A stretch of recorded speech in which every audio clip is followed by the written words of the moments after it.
தேவன் தம்முடைய ஊழியக்காரர்களை அவரிடத்தில் அனுப்பினார். உங்களில் ஒவ்வொருவரும் அந்த கெட்டவையிலிருந்து மீண்டு ஆசீர்வாதத்தை பெறும்படியாக. அவர் நம்மை ஏன் அனுப்பினார்? ஏனென்றால் கெட்டவைகளிலிருந்து மனம் திருந்தி ஆசீர்வாதத்தை பெற்றுக்கொள்ள முடியும். என்ன உங்களுக்கு தெரியுமா? கெட்டவைகள் நடக்காது எவ்வளவு ஆசீர்வாதம். தவறான வழிகளை விட்டு விடுவது எவ்வளவு ஆசீர்வாதம். தேவன் நாம் ஒவ்வொருத்தரையும் கெட்டவைகளிலிருந்து மீட்டெடுத்து ஆசீர்வாதத்தை கொடுத்திருக்கிறார் என்று நாம் மனதினால் கெட்டவைகள் செய்யாமல் இருப்பது எவ்வளவு பெரிய ஆசீர்வாதம். என்ன உங்களுக்கு தெரியுமா இது ஒரு ஆசீர்வாதம் என்று? இயேசு கிறிஸ்துவோடு தெரிந்து கொள்வது எவ்வளவு பெரிய ஆசீர்வாதம் என்று. கெட்டவைகளை விட்டுவிட்டு சரியான வழியில் நடப்பது ஒரு ஆசீர்வாதம்.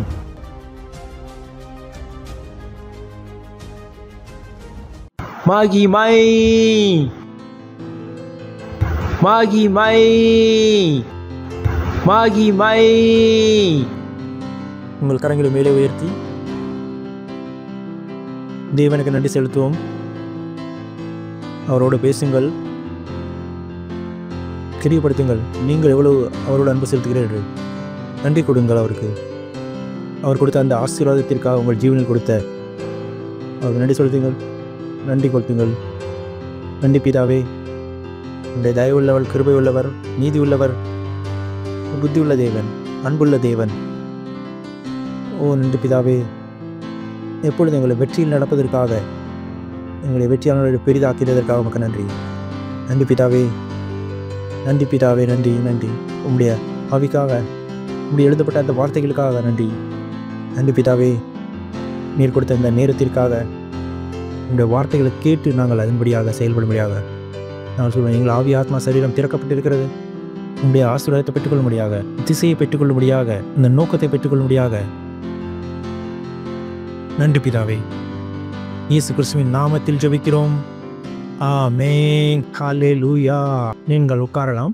அருகில் இருப்பவரை வரவேற்கவும் ஹைஃபை கொடுத்து சொல்லுங்கள், உங்களை வரவேற்கிறோம், உங்களை பார்த்ததில் மகிழ்ச்சி அடைகிறேன். Praise the lord. ஹல்லேலூயா.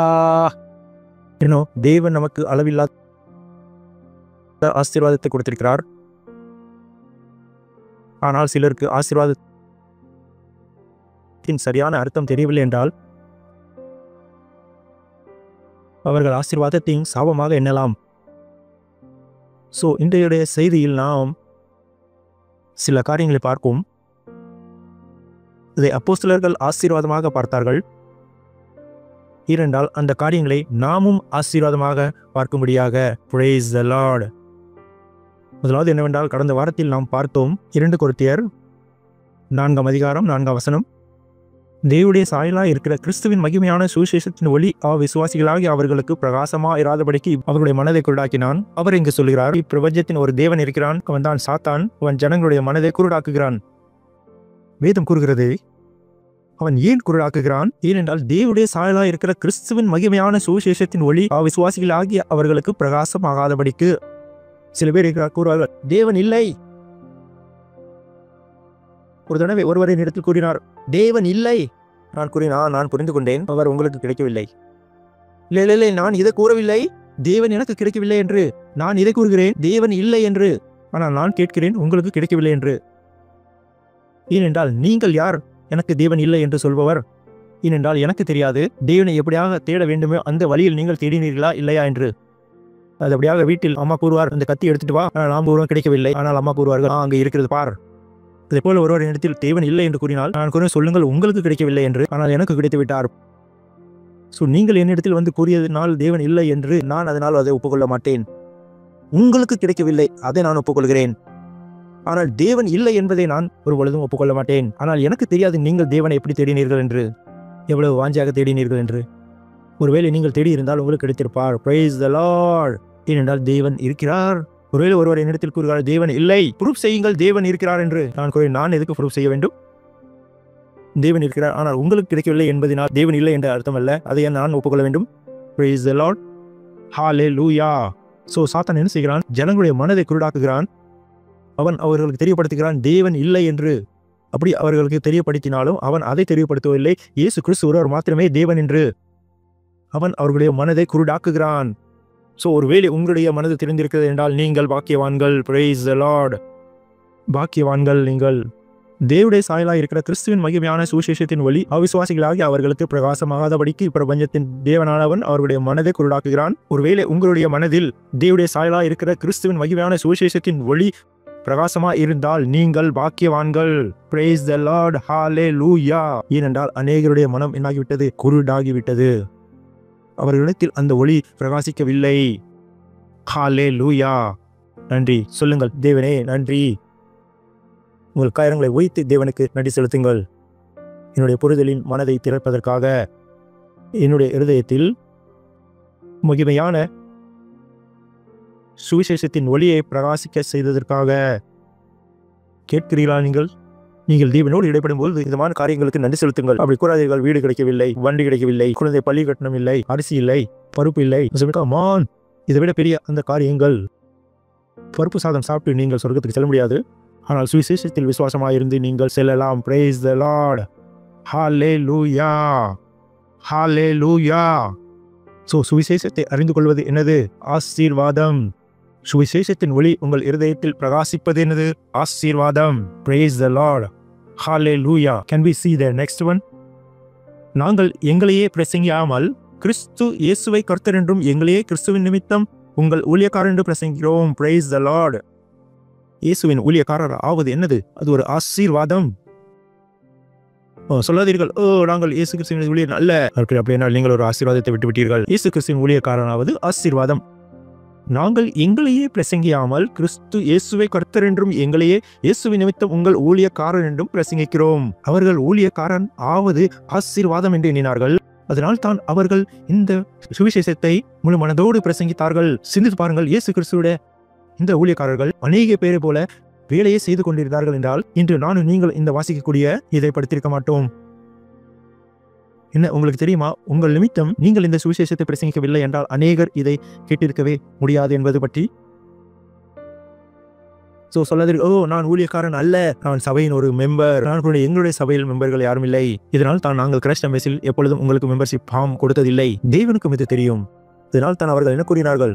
நாங்கள் இயேசுவின் ஊழியக்காரர்கள், ஆசீர்வதிக்கப்பட்டவர்கள். Praise the Lord. இயேசு கிறிஸ்துவின் ஊழியக்காரராவது ஆசீர்வாதம். எத்தனை குறிப்பு ஆகிவிட்டது? 5 தான் இருக்கிறது. முதலாவது என்னது? சுவிசேஷம் குறித்து விற்கப்படாதது ஆசீர்வாதம். இரண்டாவது என்னது? தீமையை விட்டு விலகுவது ஆசீர்வாதம். மூன்றாவது நிந்திக்கப்படுவது ஆசீர்வாதம். நான்காவது இடையில் ஒன்று இருந்தது, அவரை போல் மாதிரியாவது ஆசீர்வாதம். நீங்கள் எழுதவில்லை என்று நினைக்கிறேன். நான் குறிப்பு சொல்லவில்லை என்றால் நீங்கள் புத்திமானாக இருக்க வேண்டும். என்னென்ன குறிப்பு இருக்கிறது என்று நீங்களே எழுதி கொள்ள வேண்டும். அவரை மாதிரியாவது என்னது? ஆசீர்வாதம். அவர் கூறினாரே என்ன வேண்டும்? அவரை மாதிரி ஆக வேண்டும். அவர் மாதிரி ஆகுனது ஆசீர்வாதம். அடுத்தது என்னது? தேவனுடைய பேச்சை கேட்பது என்னது? ஆசீர்வாதம். எந்தெந்த வசனத்திலும் நான் காண்பிக்கிறோன்னா அது எல்லாம் ஒவ்வொரு குறிப்பு தான். Praise the Lord. Important. என்னது? மனதை திறப்பது என்னது? ஆசீர்வாதம். மகிமையான சுவிசேஷத்தின் ஒளி பிரகாசிப்பது என்னது? ஆசீர்வாதம். ஊழியக்காரர் ஆவது என்னது? ஆசீர்வாதம். நான் உங்களுக்கு ஆசீர்வாதத்தை எண்ணி காண்பிக்கிறேன். Praise the Lord. Hallelujah. 1 கொரிந்தியர் 1ஆம் அதிகாரம் 18ஆம் வசனம். This excellent.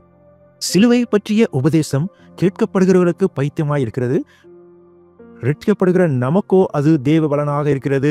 Praise the Lord. அது அப்படியே ஆகட்டும். இந்த சிலுவை உங்களுக்கு பைத்தியமாக இருக்காதபடிக்கு பார்த்துக் கொள்ளுங்கள். நீங்கள் சபை என்று கத்திக்கொண்டிருக்கிறீர்கள். இதுதான் வல்லமை, இதனால் தான் சபை என்று நாங்கள் சொல்லிக் கொண்டிருக்கிறோம். உலகத்தில் எல்லாத்தையுடைய வல்லமையானது என்னவென்றால் இயேசு கிறிஸ்துவின் நாமம். உலகத்தில் சத்தியத்தின் தூண் என்றால் என்ன? அதுதான் சபை. வேதம் இப்படியாகத்தான் கூறுகிறது. சபை சத்தியத்தின் வேறும் தூணுமாக இருக்கிறது. ஒருவேளை நான் சத்தியத்தை அறிந்து கொள்ள வேண்டும் என்றால் எங்கு செல்ல வேண்டும்? சபைக்கு. உலகம் உங்களுக்கு சத்தியத்தை கூறாது. ஹalleluya. ஹalleluya. ஆனால் அநேக பேருக்கு இது தெரியாது. சிலுவை பற்றிய உபதேசமோ கேட்கப்படுகிறவர்களுக்கு பைத்தியமாக இருக்கிறது, ரட்சிக்கப்படுகிற நமக்கோ அது தேவ பலனாக இருக்கிறது. இந்த காரியத்தை நீங்கள் முட்டாள்தனமாக எடுத்துக்கொள்ளக்கூடாது. அவர்களுக்கு அது தெரியாது. ஆனால் நாம் அதை அறிந்திருக்கிறோம். நாம் சிலுவையின் உபதேசத்தை என்னவாக எண்ணுகிறோம்? தேவ பலனாக. மற்றவர்களுக்கு அது என்னது? பைத்தியமாக இருக்கிறது. சிலுவை பற்றிய உபதேசம் என்னது? அது ஒரு ஆசீர்வாதம். நீங்கள் எழுதுகிறீர்களா? சொல்லுங்கள். சிலுவை பற்றிய உபதேசத்தை தெரிந்து கொள்வது என்னது? ஆசீர்வாதம். பார்க்கிறீங்களா நீங்கள்? அது உங்களுக்காக பைத்தியமாக இருக்காதபடி பார்த்துக் கொள்ளுங்கள். ஓ, என்ன இது? ஏசு ஏசு ஏசு ஏசு என்ன ஏசுவே தேவன் தானே? இது முட்டாள்தனம் அல்ல. Praise the Lord. நெக்ஸ்ட், அந்தபடி ஞானியுடைய ஞானத்தை நான் அழித்து புத்திசாலியுடைய புத்தியை அவமாக்குவேன் என்று எழுதியிருக்கிறது. நெக்ஸ்ட், ஞானி எங்கே? வேத பாரகன் எங்கே? இப்பிரபஞ்ச தர்க்க சாஸ்திரி எங்கே? இவ்வுலகத்தின் ஞானத்தை தேவன் பைத்தியமாக்கவில்லையா? என்னவென்றால், தேவனை விஞ்ஞானத்தின் மூலம் அறிந்து கொள்ள விரும்புகிறார்கள், ஆனால் அறிந்து கொள்வதில்லை. ஆனால் ஒரு படிக்க தெரியாத ஒருவர் இயேசு கிறிஸ்துவின் நாமத்தினால் வியாதியஸ்தரை குணமாக்கி செல்கிறார். எய்ம்ஸ் மருத்துவரால் தலைவலியை போக்க முடியாது. ஆனால் ஒரு படிப்படி இல்லாத பெண் ஒருவர் சேலையை உடுத்திக்கொண்டு இயேசு கிறிஸ்துவின் நாமத்தில் தலையில் கையை வைத்து தலைவலியை போக்குகிறார். ஹல்லேலூயா! எங்கு சென்று விட்டார் அந்த அறிவாளி? எங்கு சென்று விட்டார் அந்த ஞானி? நீங்கள் நினைக்கிற இந்த காரியம் ஐத்தியமாகவா? உங்களால் முடியாதை நாங்கள் நொடி பொழுதில் செய்து விடுவோம். எதற்கு நீங்கள் அறுவை சிகிச்சை செய்ய வேண்டுமோ அதை அறுவை சிகிச்சை இல்லாமலே நாங்கள் செய்து விடுவோம். ஹல்லேலூயா! எங்கு சென்று விட்டது ஞானியுடைய ஞானம்? உலகத்தின் ஞானத்தை பைத்தியமாக்கவில்லையா? எத்தனை பேர் நாம் அறிந்திருக்கிறோம்? மருத்துவமனை செல்கிறார்கள், இறந்து விடுகிறார்கள். ஆனால் நானும் நீங்களும் இருக்கிறோம். மருத்துவமனையிலிருந்து அவர்களை உயிர்த்தெழ செய்து கூட்டி வருகிறோம். Praise the Lord. யாராவது ஓ, ஜபத்தில் மாறிவிடுமா? மாறிவிடும், மாறிவிடும். ஞானிகளுக்கு இந்த காரியங்கள் புரிவதில்லை. ஏனென்றால் ஞானிக்கு அந்த அறிவியல் தவிர வேறு எதுவும் தெரியாது. நான் கூறவில்லை அந்த அறிவியல் தப்பு என்று. அறிவியல் தன் இடத்தில் அது சரியாகத்தான் இருக்கிறது. ஆனால் இந்த அறிவியல் விட ஒன்று பெரியது இருக்கிறது, அதுதான் தேவன். ஹல்லேலூயா! ஸோ ஞானி எங்கே? வேத பாரகன் எங்கே? இப்பிரபஞ்ச தர்க்க சாஸ்திரி எங்கே? இவ்வுலகத்தின் ஞானத்தை தேவன் பைத்தியமாக்கவில்லையா? நெக்ஸ்ட், எப்படியெனில் தேவன் ஞானத்துக்கு ஏற்றபடி உலகமானது சுய ஞானத்தினாலே தேவனை அறியாதிருக்கையில் பைத்தியமாக தோன்றுகிற பிரசங்கத்தினாலே. வாவ்! பைத்தியமாக தோன்றுகிற பிரசங்கத்தினாலே விசுவாசிகளை ரட்சிக்க. ஏனென்றால் பைத்தியமாக யாருக்கு? இந்த ஞானிகளுக்கு. என்ன நீங்கள் இது பிரசங்கித்து நீங்கள் காப்பாற்றி விடுவீர்களா இந்த தேசத்தை? பைத்தியமாக தோன்றுகிற இந்த பிரசங்கத்தினால் தேவன் என்ன செய்வார்? ஜனங்களை ரட்சிக்க முடியும். ஆனால் இந்த சுவிசேஷம் ரொம்ப முக்கியமானது. படிப்பு முக்கியமா, பிரசங்கம் முக்கியமா? நான் கூறுகிற பிரசங்கிப்பது தான். பிரசங்கத்தினால் நீங்கள் காப்பாற்றப்படுவீர்கள், ஆனால் படிப்பினால் நீங்கள் காப்பாற்ற முடியாது. ஒருவேளை இந்த ரெண்டுமே நீங்கள் ஒப்பிட வேண்டும் என்றால், நான் கூறவில்லை படிப்பு அறிவு வேண்டாதது என்று. விவாதத்தை எழுப்பிவிடாதீர்கள். பாஸ்டர் கூறுகிறார் படிப்பது முக்கியமா, பிரசங்கிப்பது முக்கியமா? நான் கூறவில்லை படிப்பது தவறு என்று. படிப்பறிவு பிரசங்கிப்பதை தேர்ந்தெடுக்க வேண்டும் என்றால் நான் எதை தேர்ந்தெடுப்பேன்? பிரசங்கிப்பதை. Praise the Lord. Hallelujah. கேட்கிறீர்களா நீங்கள்? ஒரு பொழுதும் பிரசங்கிப்பதை குறைவாக எண்ணாதீர்கள்.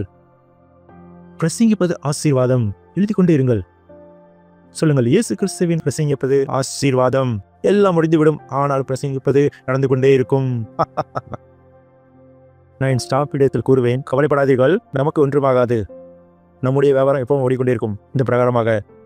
ஏனென்றால் பிரசங்கிப்பது தான் எப்பொழுதும் இருக்கும். Praise the Lord. தேசங்கள் பிரசங்கிப்பது மூலமாக மாற்றங்கள் உண்டாயிருக்கிறது. சண்டைகள் பிரசங்கிப்பது மூலமாக வெற்றி பெற்றிருக்கிறது. நமக்கு ஞாபகம் இருக்கு, அந்த சர்ச்சில் ரொம்ப முக்கியமான ஒரு அறிக்கை இருந்தது. ஒருவேளை நீங்கள் வாசித்திருந்தீர்கள் என்றால், சர்ச்சில் இந்த உலகத்தில் சண்டை நடந்து கொண்டிருக்கும் போது சர்ச்சில் ரொம்ப நல்ல ஒரு பிரசங்கம் செய்தார். வந்த இங்கிலாந்து நாடு அது வெற்றி பெற்று விட்டது. இப்போ இதை நீங்கள் கேட்டு பாருங்கள். பிரசங்கிப்பது எவ்வளவு முக்கியமானது. சொல்லாதீர்கள் இந்த வார்த்தையினால் என்ன ஆகும். வார்த்தையில் தான் எல்லாம் இருக்கிறது. பிரசங்கிப்பதில் தான் எல்லாம் இருக்கிறது. ஹல்லேலூயா. ஓ பாஸ்டர், அவர் இளையராக இருக்கிறார், அவருக்கு பிரசங்கித்தால் என்ன நடக்கும்? உங்களுக்கு தெரியாது அவருக்கு என்ன கிடைக்கும் என்று. முதலாவது அவருக்கு ஒரு தைரியம் கிடைக்கும். இரண்டாவது அவருக்கு பிரசங்கிப்பது மூலமாக அவருக்கு ஒரு பலன் கிடைக்கும். அவர் சாப்பிடுவதனால் அவருக்கு நிற்பதற்கு பலன் கிடைக்காது. என்றால் மனிதர் சரீரம் அல்ல, அவர் ஒரு ஆவி. நீங்கள் ஒரு ஏழைக்கு சாப்பாடு கொடுக்கிறீர்கள், அது அவர் சரீர பலத்தை கொடுக்கும். ஆனால் அவருடைய ஆவிக்கு என்ன? ஆனால் பிரசங்கிப்பது அவருடைய ஆவியை பலப்படுத்தும். Praise the Lord. Hallelujah. ஆனால் உண்மையான அந்த போர் எதற்கானது? ஆவிக்குரியது. Praise the Lord. Hallelujah. பிரசங்கிப்பது ஒருத்தருக்கு எவ்வளவு பலன் கொடுக்க முடியுமோ அது சாப்பிடுவதன் மூலம் ஒருவருக்கு கிடைக்காது. Hallelujah. எத்தனை பேர் புரிகிறீர்கள் நான் என்ன கூறுகிறேன் என்று? உண்மைதானே இது? சொல்லாதீர்கள், நாங்கள் ஏழைகளுக்கு சாப்பாடு மட்டும் கொண்டு செல்கிறோம். நான் கூறுகிறேன், நீங்கள் பிரசங்கிப்பது ரொம்ப முக்கியம். ஏனென்றால் வெறும் சாப்பாட்டினால் அவருக்கு எந்த லாபம் இல்லை. ஏனென்றால் அவர்கள் அந்த சாப்பாடை சாப்பிட்டும் கவலையாக இருக்கலாம். இந்த சாப்பாடை சாப்பிட்டும். Praise the Lord. பார்க்கவில்லையா, சில பேர் கவலையாக இருப்பார்கள். அவ்வளவு பெரிய வீடு இருக்கும், பேங்க் பேலன்ஸ் இருக்கும், ஆனால் மது அருந்தி கவலையாக இருப்பார்கள். ரயிலிலிருந்து குதித்து விடுவார்கள், சமுத்திரத்தில் குதித்து விடுவார்கள், எல்லாம் இருந்து கவலையாக இருக்கிறார்கள். ஏன்? ஏனென்றால் உள்ளத்தில் அவருடைய ஆவி உடைந்து விட்டது. ஆனால் ஆவிக்குள் என்ன செல்ல முடியும்? தேவனுடைய வார்த்தை. சாப்பாடால் செல்ல முடியாது. அருகில் பேர் சொல்லுங்கள், ஆவிக்குள் வசனம் செல்ல முடியும், சாப்பாடால் செல்ல முடியாது. ஒருவேளை நீங்கள் ஒருவரை பலப்படுத்த வேண்டும் என்றால் நீங்கள் பிரசங்கத்தை பயன்படுத்த வேண்டும். பிரசங்கத்தை இப்படி எனில் பைத்தியமாய் தோன்றுகிற பிரசங்கத்தினாலே பிரசங்கிப்பது பைத்தியம் அல்ல. அது எப்படி எனில் தேவனை அறியாதிருக்கையில் பைத்தியமாய் தோன்றுகிற. நீங்கள் என்ன செய்கிறீர்கள்? பிரசங்கிக்கிறீர்களா? வேறு ஏதாவது வேலை ஏன் செய்யக்கூடாது? நான் கூறுவேன், இது நல்லது, ஆனால் உங்களுடைய வியாபாரத்தில் எந்த நம்பிக்கையுமே இல்லை, எப்பொழுது நின்றுவிடும் என்பது உறுதியில்லை. இந்த வியாபாரம் கடைசி வரைக்கும் நடக்கும். ஏனென்றால் கடைசி வரைக்கும் ஜனங்களுக்கு பிரசங்கம் செய்ய வேண்டியிருக்கும். Praise the Lord. எப்படி எனில் தேவ ஞானம் கேட்டபடி உலகமானது சுய ஞானத்தினாலே தேவனை அறியாதிருக்கையில். நெக்ஸ்ட்,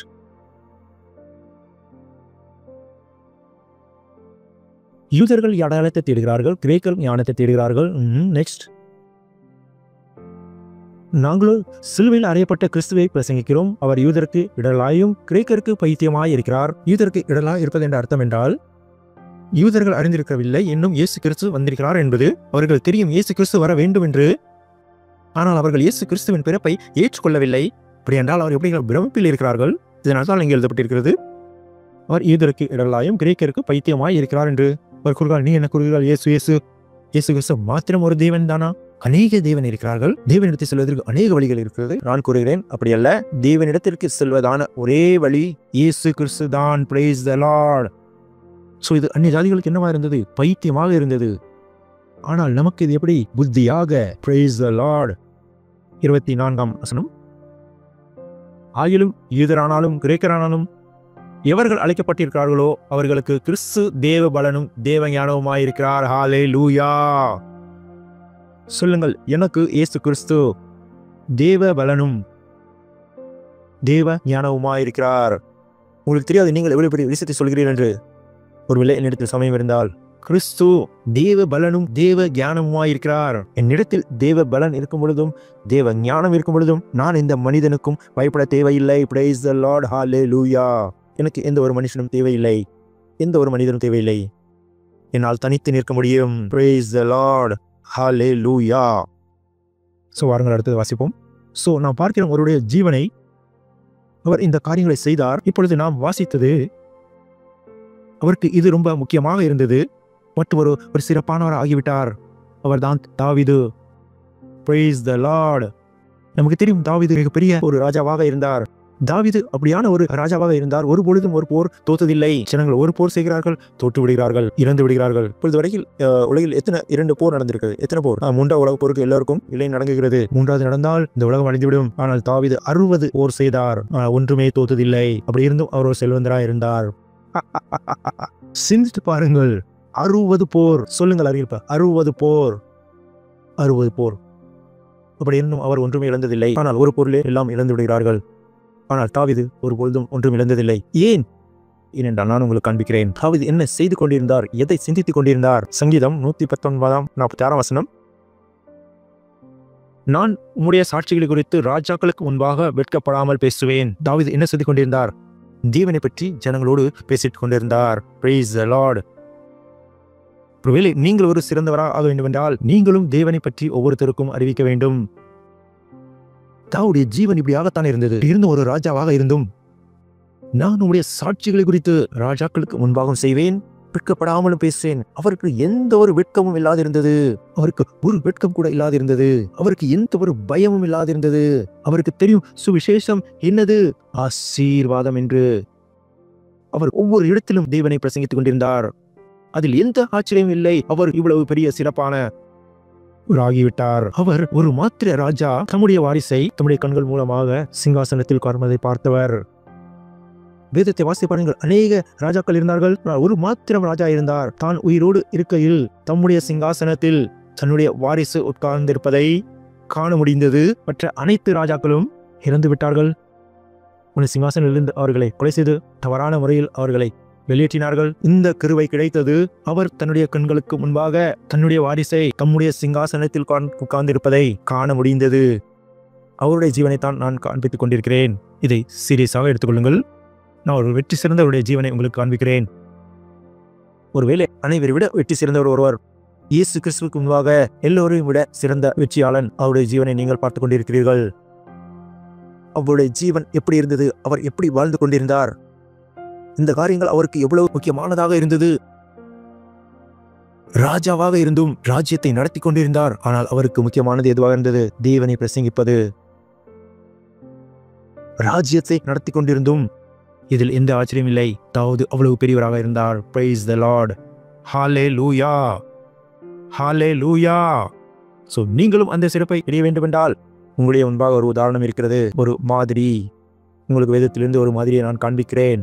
தாவீது எப்படி வாழ்ந்து கொண்டிருந்தார். அவரிடத்தில் ஒரே கனவுதான் இருந்தது. என்னது? சுவிசேஷம், சுவிசேஷம். சோ தாவீதும் இப்படியாகத்தான் இருந்தார். நான் தாவீதிலிருந்து கற்றுக்கொண்டேன், ஒன்றும் செய்யாதீர்கள், ஆனால் எதை செய்யுங்கள்? அவருடைய ராஜ்யத்தை பிரசங்கியுங்கள். ஹalleluya. எனக்கு 2 பேர் தெரியும், ஒன்று தாவீது, மற்றொன்று இயேசு. பிரசங்கம் செய்து சிறந்தவர்கள் ஆகிவிட்டார்கள். நான் கூட எனக்கும் இந்த வழிதான் தெரிந்தது. Praise the Lord. ஹalleluya.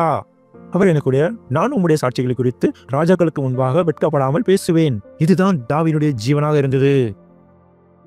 தேவன் விரும்புகிறார் நம்முடைய ஜீவனும் இப்படியாகத்தான் இருக்க வேண்டும் என்று. இது நம்முடைய ஆசீர்வாதம், இது நம்முடைய வேலை, இது நம்முடைய பொறுப்பு. Praise the Lord. அடுத்தது சங்கீதம் 71, 15, 16 வசனம். என் வாய் நாள்தோறும் உமது நீதியும் உமது ரட்சிப்பையும் சொல்லும். வாவ். இவர் ஒரு ராஜாவாக இருந்தும் நாள் பொழுதும் ஒரு வேலை தான் செய்து கொண்டிருந்தார். எதை? தேவனுடைய பிரசங்கிப்பதை.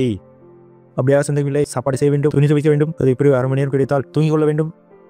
நான் என்னால் போக முடியவில்லை. இவர் இப்படியாக இல்லை. பாருங்கள், என் வாய் நாள்தோறும் உமது நீதியும் உமது ரட்சிப்பையும் சொல்லும். இவர் ஒரு ராஜாவாக இருந்தார். சிந்தித்து பாருங்கள், அவர் எவ்வளவு போர் செய்தார் என்று. ராஜா, ராஜா, ரியல் ராஜா. அவர் என்ன செய்து கொண்டிருக்கிறார்? அவருடைய எண்ணத்தில் என்ன ஓடிக்கொண்டிருக்கிறது? நான் என்ன செய்ய வேண்டும்? சுவிசேஷத்தை பிரசங்கிக் கொண்டிருக்க வேண்டும். அவருக்கு வேறு ஏதும் தெரியவில்லை. அதான் உங்களுக்கு தெரியும் தேவன் அவரை எப்படியாக ராஜாவாக்கினார் என்று.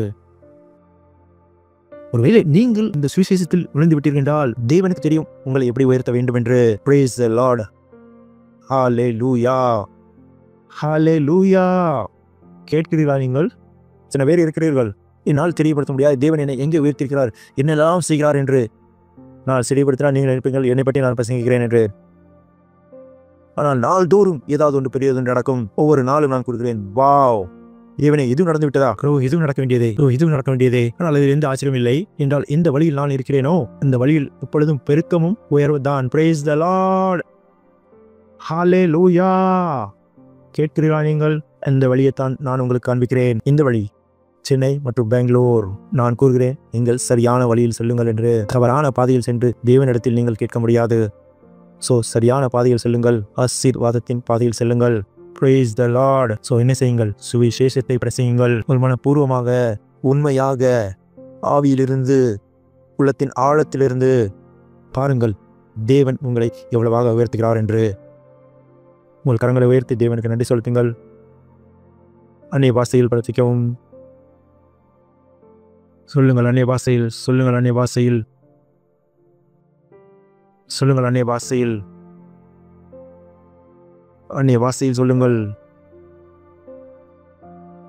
சொல்லுங்கள் அந்நிய பாஷையில் சொல்லுங்கள். அந்நிய பாஷையில் சொல்லுங்கள். நன்றி செலுத்துங்கள் தேவனுக்கு. நன்றி செலுத்துங்கள். இந்த ஆசீர்வாதத்தை சொல்லுங்கள். இந்த சுவிசேஷத்தை பெற்றுக்கொள்வது ஆசீர்வாதம். இந்த ஆசீர்வாதத்தை பற்றி சிந்தியுங்கள். நீங்கள் இயேசு கிறிஸ்துவை அறிந்து கொள்கிறீர்கள். நீங்கள் எந்த வழியில் தாவீது சென்றாரோ அதே வழியில் நீங்கள், எந்த வழியில் தாவீது சென்றாரோ, எந்த வழியில் சென்று அவர் சிறப்பை பெற்றாரோ, நீங்களும் அந்த வழியில் சென்றால் நீங்கள் அந்த சிறப்பை பெற்றுக்கொள்வீர்கள். தேவனுடைய காரியத்தை செய்து அவருடைய நடந்து யாரும் எந்த நஷ்டமடைய முடியாது. தேவன் நம்முடைய வெற்றியின் பாதையில் நடத்த இருக்கிறார். தேவன் வெற்றியாளனுடைய சிறப்பாக கொண்டு வந்திருக்கிறார். அவர் தன்னுடைய சிறப்பை ஏற்படுத்துகிறார், செழிப்பை கொண்டு வந்திருக்கிறார், வெற்றியை கொடுக்கிறார்.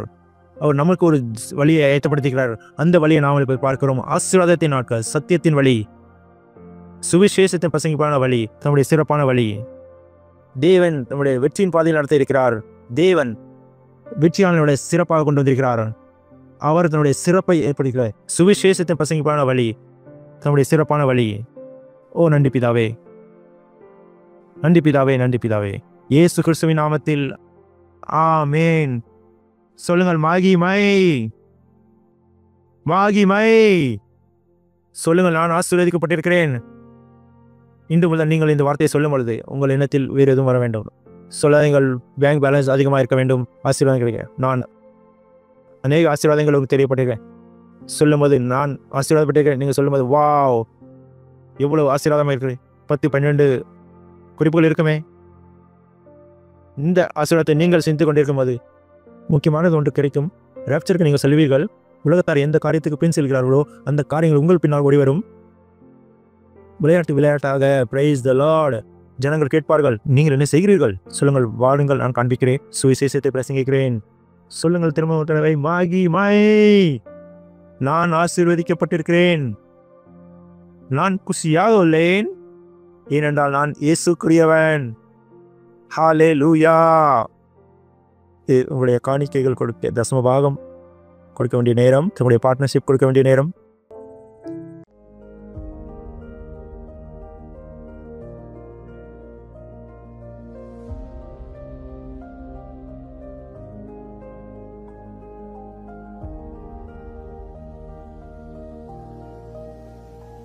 வாருங்கள் பிரார்த்தனை செய்வோம். நன்றி பிதாவே, இந்த காணிக்கைகள் கொண்டு வரும்படியான புத்தி, ஞானம், அறிவை நீர் கொடுத்ததற்காக இந்த காணிக்கையின் மூலமாக உண்மை நாங்கள் மகிமைப்படுத்தியிருக்கிறோம். உங்களுடைய வார்த்தையின்படியாக நாங்கள் இப்படி உண்மை மகிமைப்படுத்தியிருக்கிறோமோ அந்த வார்த்தையின் படியாகவே இதற்கான இரட்டிப்பான நன்மை எங்களிடத்தில் வருகிறது. இயேசு கிறிஸ்துவின் நாமத்தில் தேவனே, இந்த காணிக்கையில் உங்களுடைய ஆசீர்வாதத்தை சொல்கிறோம். இதில் உங்களுடைய சுவிசேஷத்தை பெருக்கத்தை நாங்கள் சொல்கிறோம், உங்களுடைய ராஜ்யத்தின் பெருக்கத்தை சொல்கிறோம். இயேசு கிறிஸ்துவின் நாமத்தில் ஆமென். திரும்ப ஒரு தடவை கூறுவோம், மகிமை. ஒருவேளை நீங்கள் ரட்சிப்பை பெறவில்லை என்றால், நீங்கள் இயேசு கிறிஸ்துவை ஏற்றுக்கொள்ளவில்லை என்றால், நான் சொல்லும் இந்த இயேசு கிறிஸ்துவின் ஜீவனை நீங்கள் பெறாமல் இருந்தீர்கள் என்றால், நான் சொல்லுகிறேன், இது உங்களுடைய நேரம். இந்த வார்த்தைகளை சொல்லுங்கள். சொல்லுங்கள், அன்புள்ள பிதாவே, நான் இயேசு கிறிஸ்துவை விசுவாசிக்கிறேன், தேவனுடைய குமாரனை நான் விசுவாசிக்கிறேன். அவர் மரித்தார் என்னை காப்பாற்றுவதற்காக. நான் விசுவாசிக்கிறேன், தேவன் அவரை மரித்தோரிலிருந்து எழுப்பினார். அவர் இன்று ஜீவனுள்ளவராயிருக்கிறார். நான் என் வாயினால் அறிக்கையிடுகிறேன், இயேசு கிறிஸ்து என் ஜீவனின் தேவன். இன்றைய நாள் முதல் மற்றும் அவரில் என் விசுவாசத்தின் மூலம் நான் அதை பெற்றுக்கொள்கிறேன்.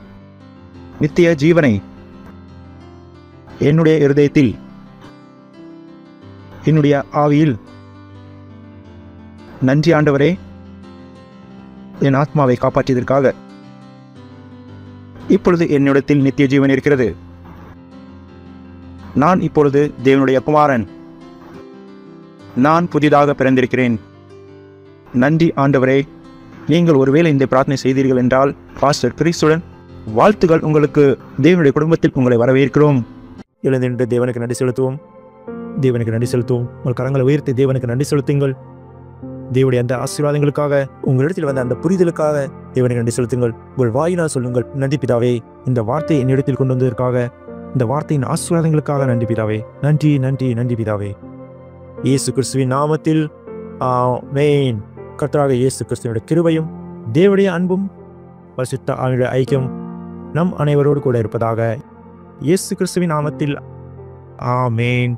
என் ஜீவனுள்ள நாளெல்லாம் நன்மை கிருபையும் என தொடரும். நான் கர்த்தருடைய வீட்டிலே நீடித்த நாட்களாய் நிலைத்திருப்பேன். இயேசு கிறிஸ்துவின் நாமத்தில் ஆமென். நன்றி. ஆனந்தமடையுங்கள். வார்த்தை செயல்படுகிறது.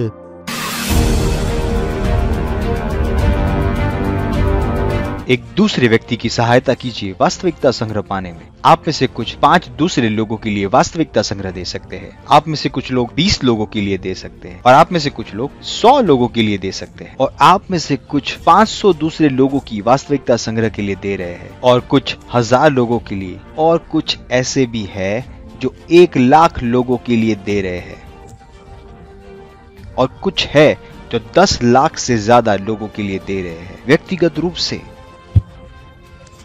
जो दे रहे हैं 10 लाख वास्तविकता संग्रह की कॉपीज के लिए, जो जाएगी विश्व में 10 लाख लोगों तक। इसे तुरंत ही शुरू करें और देखिए अपने आप को एक दूसरे व्यक्ति तक वास्तविकता संग्रह पहुंचाने में सहायता करते हुए।